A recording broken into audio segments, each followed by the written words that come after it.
Good afternoon, our dear viewers. I'm really happy to introduce you today a big friend for Ukraine and I would say a fighter for our common interests. I mean, common for EU and Ukraine, an honorable member of the European Parliament, representative of Romania, Vlad George, is here.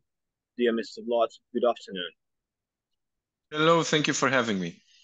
And from the start, I would like to say thank you for all which you've done and keep doing for Ukraine since the war started, and even before the war started, actually. So thank you from all the Ukrainians, sir. Okay, let's dive into our topic. It's not a secret anymore for anyone that unfortunately this war is going to be turned into a war of attrition, to take that kind of a war character, which requires an appropriate, relevant military aid strategy. Here we speak about the EU's military aid strategy.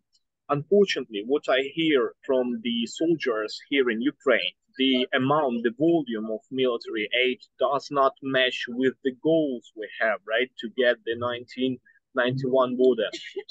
So my question to you is, sir, I know that you communicate with an expert, with the representative of governments, as a politicians, you talk with the various politicians. Do you see the possibility to increase the military aid volume, I mean the EU's military aid, and what's your general assessment about the military aid strategy, taking into account the character of this war of attrition? Well, this is exactly what we're trying to do now. And the main thing that we're doing is investing in more production capacity. That's the tricky part because, as now all of us know, Europe wasn't ready for any type of war. So we were thinking of very small scale conflicts like guerrilla wars or something like that, but not a real war, which is happening now because in our doctrine, in our minds, we thought that something like this is simply impossible in Europe. Now we see, in fact, it's very possible, and we need to adapt our capabilities, our manufacturing capabilities, and this is what we did by investing billions of euros in orders. First of all, because no manufacturer will invest its own money if you don't have a real order, a big one for them, and also in the fact that we are trying to buy together, to bundle up orders by different countries, even Europe-wide, in order again to save money, because as big, if you have large numbers, large scale orders, you will get lower prices and of course predictability. And as you said before, we need those kind of numbers because we saw that artillery war is once again present in today's military, which again we thought it's never going to come back. Well, it did. And also we're talking about heavy machinery like APCs, like tanks. And so we are investing in that direction in Europe so that we are less and less, and I would think that we will get to zero dependence on the American side. It's a good thing that we have our partners to rely on, but it's not okay that we need to ask them for help every time we need something in the military sector. So this is what we're doing. Again, we're investing billions of euros in manufacturing in the military sector because Europe has the technology but doesn't have the capacity to produce. This Yes. is where we need to do more. Sure. I see that the political support to provide Ukraine with the military aid is still on the high level. I mean, within the EU, there are some issues on the table which are just political, for instance, combat fighters or long-range missiles. But still, I mean, the average temperature is high. But as you know much better than me, the political support is dependent from the public support. Last week, I participated the briefing in Kiev, the briefing from the representatives of intelligence community in Ukraine, and they said to us that Russian operations in the European Union are focused on creating tiredness because of Ukraine within the European Union countries' societies. They want to make citizens in the EU tired because of Ukraine in order to undermine military to Ukraine. What's your personal assessment? How successful Russians on that field? Well, I wouldn't say that the Russians themselves are very successful in that because first they lost the communication battle. So at the start of the war, there were two presumptions. First, that Kiev will fall between 48 hours. And second, that the propaganda of the Russian side is totally unbeatable. And you showed us that neither of those are true. And then people started also in Europe to realize that. So, well, let's see how the trolls are working. Let's see how the Russian propaganda is working. And I think we made pretty big progress in understanding how things work, because now we kind of have a blueprint, a map of fake news, of propaganda. We know who the Moscow puppets are in Europe, and we can discern, we can understand, okay, if you like them, you must know that they are Moscow's puppets, and that's a first step. So I don't think that Russia is winning this attrition war in public's view, but I think as any type of war, this is getting more and more on people's minds in Europe, because it's a war.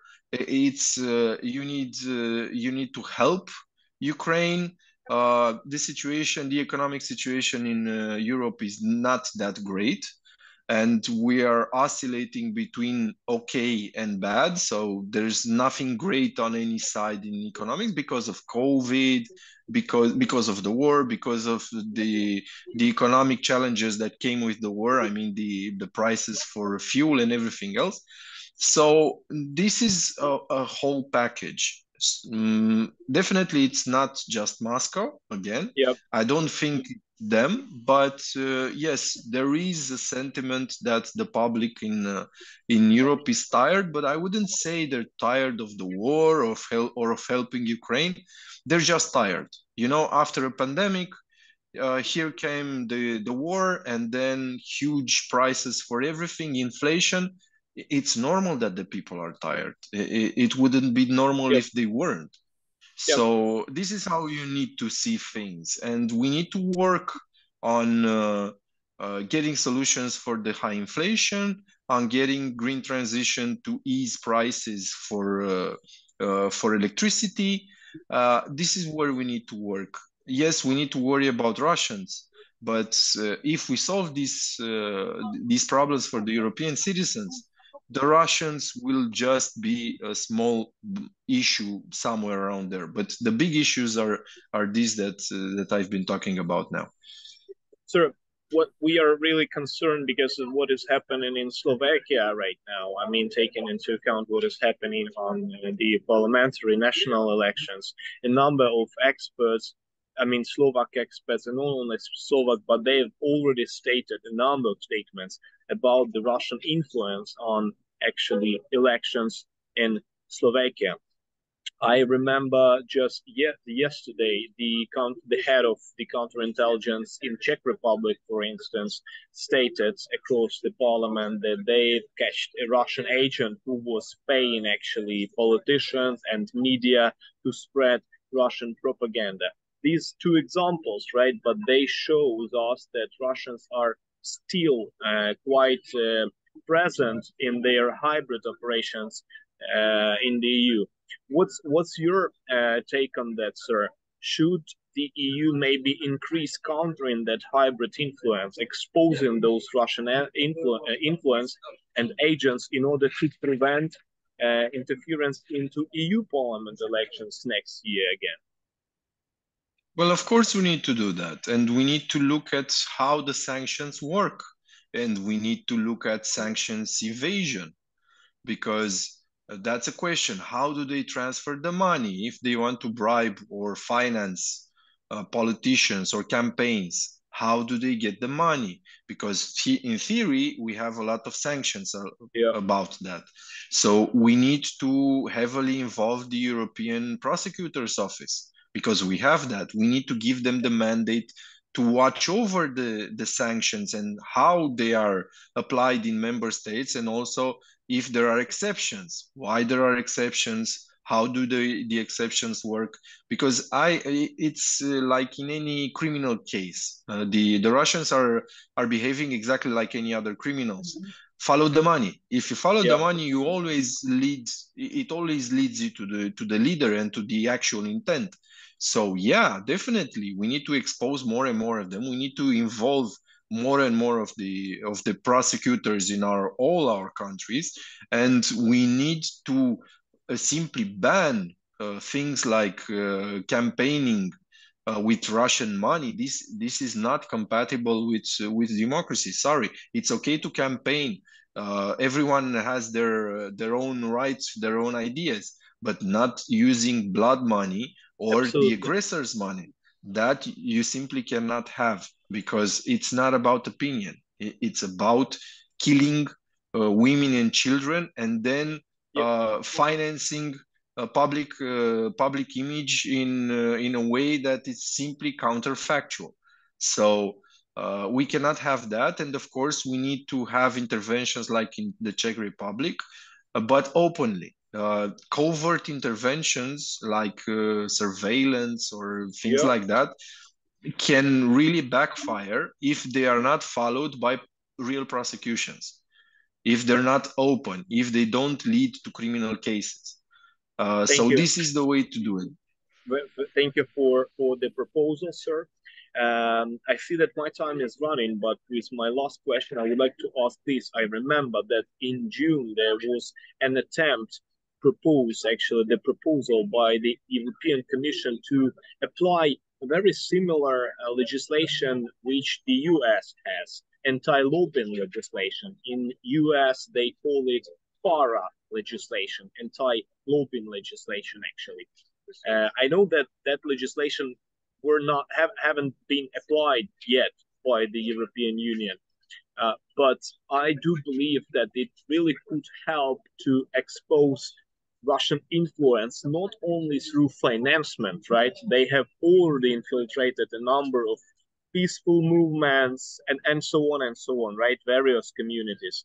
So, what's your personal position about that anti-lobbying legislation? Why haven't it been applied yet? And are you in favor actually of applying it? Well, it's a tricky situation because people who are against that idea say that it can be used against legitimate, well-intentioned groups or people. In my opinion, transparency is never too much. So you cannot have too much transparency. Of course, you need to have privacy, but we're not talking about privacy when we're talking about influence, about doing the stuff that we're doing here in the EP. Privacy, you can have privacy with your family in family matters, but we need to have full transparency in everything that regards the parliament, the commission, all the institutions, and of course the people who are trying to persuade the institutions and the MEPs to do something or the other. So I'm always for transparency, full transparency. I always voted for things like that. With this, I would say, mentioning that we need to respect people's lives, but their private lives. But more than that, we don't need to hide anything. And if we show everything, every person can have their own conclusions. Either you're working for someone or with someone, or if there's something fishy about that topic, they can, I don't know, talk to an institution, talk to the media, talk to someone. But we need to show everything in order for the public to decide for themselves. This is my opinion, and I've always voted on these issues. Thank you, sir. Thank you for your time, for such a strong and constructive position you have. We wish you success. You always wish us to be successful. We wish you also to be successful because we need it as well. So stay strong, and we will be happy to see you again. We hope again soon. Thank you very much, and waiting for a very soon victory, for a fast and decisive victory. Thank you. Thank you, sir.